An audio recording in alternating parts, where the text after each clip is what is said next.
বাবা নজরুল ইসলাম ভ্যান চালালেও ছেলে মোস্তফা কামালকে পড়াশোনা করাতেন।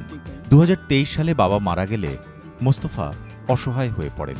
বাধ্য হয়ে বাবার পথেই পা বাড়ান, ধরেন রিকশার হাতল, কিন্তু পড়াশোনাও চালিয়ে নেন একই সঙ্গে। অভাবের সংসারে বেড়ে ওঠা মোস্তফা 2019 সালে সদ্য এইচএসসি পাশ করেই কিছুদিন নিরাপত্তা কর্মী হিসেবেও কাজ করেন। মোস্তফা এখন শহীদ স্মৃতি আদর্শ কলেজের বাংলা বিভাগের অনার্স শেষ বর্ষের শিক্ষার্থী। রিকশা চালিয়ে শুধু নিজেই পড়ছেন না, সঙ্গে চালিয়ে নিচ্ছেন স্ত্রীর পড়ালেখাও। সকালে রিকশা নিয়ে বের হয়ে যাওয়ার আগে ঘরের বারান্দায় চেয়ারে বই রেখে এভাবেই পড়ালেখা করেন তিনি। ঘরের একমাত্র খাটে বসে পড়েন তাঁর স্ত্রী। টাকার অভাবে একটি টেবিলও কিনতে পারেনি মোস্তফা।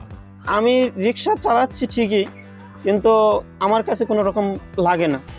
যে মানুষে অনেকে বলে তুমি এতটুকু লেখাপড়া করতেছো তারপরে রিকশা চালাচ্ছ।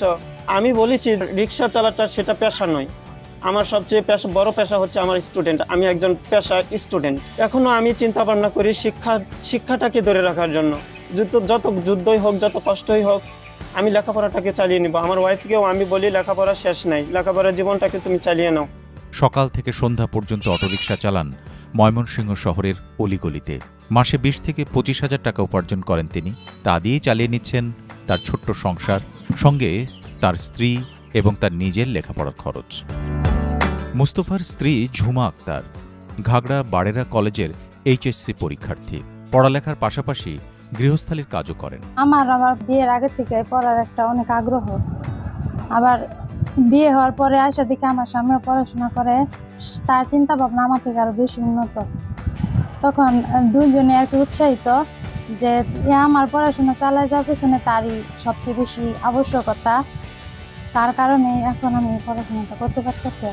রিকশা চালিয়ে মোস্তফা নিজের এবং তার স্ত্রীর লেখাপড়ার খরচ জোগাড় করছেন দেখে স্থানীয়রাও খুশি হন, উৎসাহ যোগান। মোটামুটি যত যোগ্যতা হাসিল করছে, খুব কষ্ট করে আপনি এইভাবে লেখাপড়া করছে। মানে আমরা দেখছি যেটা আমার বাড়িটা আপনার অনেক কষ্ট হয়েছে। সে নিজের খরচে আপনার গাড়ি চালাইতেছে, আবার নিজের খরচে আপনার পড়তেছে, আবার তার বউকে পড়াইতেছে, তার সংসারের সবকিছু দেখতেছে আপনার। মোস্তফা এবং তার স্ত্রী এখন দিন বদলের স্বপ্ন দেখেন সমাজকর্মী হয়ে নিপীড়িত মানুষের সেবা করার। তাই তারা হাল ছাড়ছেন না, চালিয়ে যাচ্ছেন লেখাপড়া। তাদের এই চেষ্টাই হয়তো একদিন তাদের স্বপ্নের কাছে পৌঁছে দেবে। কবর আমার গাটি, ওই কবরে যেতে হবে, থাকবে না কেউ সাথী।